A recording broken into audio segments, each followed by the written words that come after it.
Mists of Pandaria has the chance to be the best expansion in WoW Classic. It comes packed with game-breaking loot like the legendary cloaks. It comes with bosses like Garrosh with his crazy old god Yasharaj powers to defeat. And there are also new features like flex rating with 10 to 25 player dynamic difficulty scaling. But can all these changes be enough to save WoW Classic and bring everybody back? So starting off, one of the biggest problems in the Classic space, there are just too many versions of the game. When you're picking a Classic to play, do you play fresh Classic servers? You have those epic open world PvP battles. Do you go Season of Discovery? You take down Cthulhu for epics. Do you go Cataclysm? You complete your legendary weapon. You kill Ragnaros. Or do you push for 60 in hardcore WoW and get immortal status? The problem is, while each of these versions, they definitely have their merits, it completely splits the player base and it splits the dev resources as well. The question really all comes down to, can Mists of Pandaria release at a time where everything is devoted to Mists of Pandaria, where the entire player base is freed up, so that this expansion actually has as many players and as much dev resources as possible? See, most people regard Mists of Pandaria positively, but they also regarded Firelands positively too. And the fact of the matter is, when Firelands comes out at the same time as Season of Discovery, the same time as fresh servers, there's just not enough oxygen in the room. There's not enough resources to truly make these expansions what they deserve to be. That's why I think it is really of the utmost importance that Blizzard takes their time. They position Mists of Pandaria Classic at the perfect time. Somewhere in that late spring 2025 range. It could be really perfect. Give MOP the star treatment. Give it time to breathe, because if you let people play this game and you give them the time and give the resources to the game, I think people are going to really end up liking it. So another problem that Classic has been dealing with, especially lately, is just the amount of time it takes to get leveled up. See, a lot of people might like spending 150 hours leveling up a character in Classic, getting stronger every single day. It's a very fun, addicting loop. Now though, the problem is, as we get older, we have less and less time to devote to leveling. And ultimately, a lot of us, we just want to log in and we want to play with our friends. That is where Mists of Pandaria's biggest strength and biggest weakness really lies in terms of leveling. Because Mists of Pandaria Classic, it has some of the easiest, the breeziest leveling you'll ever experience. Similar to Cataclysm, you could pull 5-10 mobs at the same time, you're melting them like butter, and the leveling process is really secondary to the endgame process. See, you are probably going to alienate a lot of the audience that is into leveling, or maybe they're into speedrunning, maybe they want to get through the leveling quickly, but do it better and better each time. Ultimately though, I think Mists of Pandaria will benefit from that lack of focus on leveling. It will benefit from being the exact polar opposite of what we're experiencing with Classic right now. The fact that you can very quickly get a character caught up, you're in the endgame, you're experiencing all that MOP has to offer, I think it's going to really do wonders for the player count.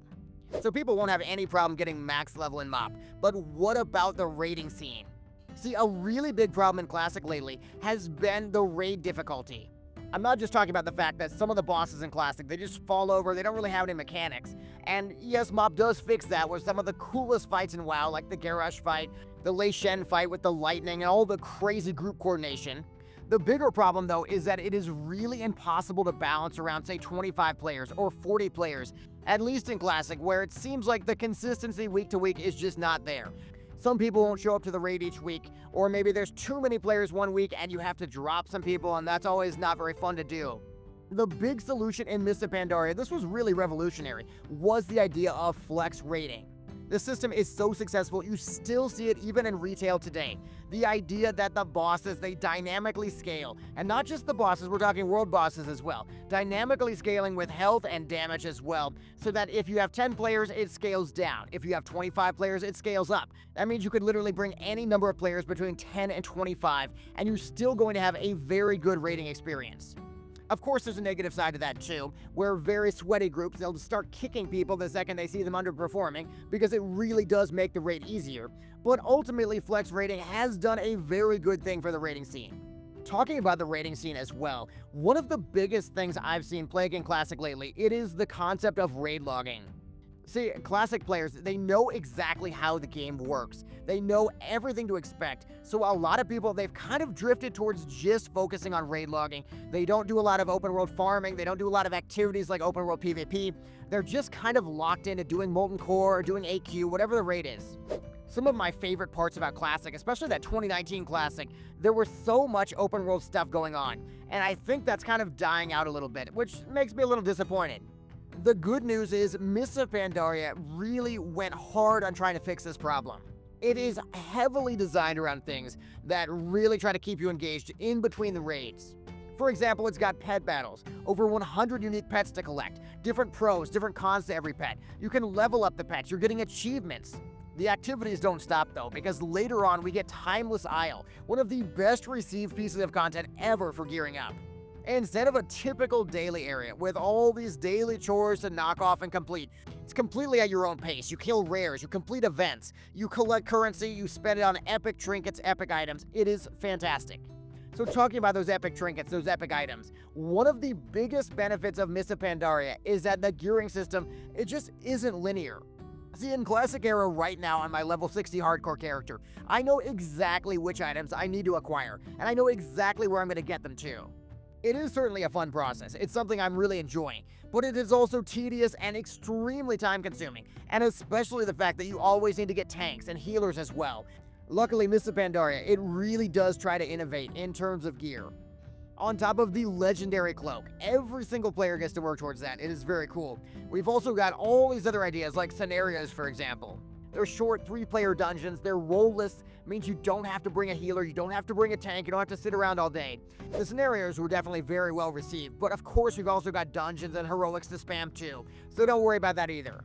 There is one place that the innovation was probably pushed just a little bit too far though, and that is the looking for raid system. That system was late in Cataclysm, and it really became a mainstay in Mists of Pandaria. Sure, slicing up the raids into smaller chunks, making them easier for new players. It seemed really smart and trendy to developers at the time. A lot of games are doing things like this, but ultimately the free, the easy loot, and the low time commitment, it did hurt the prestige of raid gear in a big way. I would love to hear your thoughts on looking for raid. Do you think it was a big mistake, or do you actually end up liking the system? Back on the hype train though, Blizzard also did something very cool, and that is bringing back world bosses. Frankly, I don't know why they stopped having them in the first place. So many cool world bosses, like the Shah of Anger for example. You defeat them, you get epic loot, but you also have these chances at very, very awesome mounts, like the Heavenly Onyx Cloud Serpent. Everybody wants that. I would definitely say the low drop rate on these mounts is a valid complaint, and the world bosses don't quite have the prestige and status and excitement that they did back in the day, but still, very excited for this. So Mists of Pandaria Classic, it has the potential to be a massively positive impact on the Classic community. It's got free-flowing, non-linear gearing, it's got beloved raids, improved class design, and so many activities in the endgame, so you'll never be raid logging. There are definitely some flaws with MOP, but personally I am very excited for MOP, hopefully coming later this spring. I'm very curious what you guys think about the upcoming launch, but also make sure to subscribe, hit the like button, otherwise they're just gonna skip MOP and go straight to Shadowlands Classic. Then check out my ultimate Season of Discovery loot guide for all the crazy awesome loot in Phase 6 of Season of Discovery.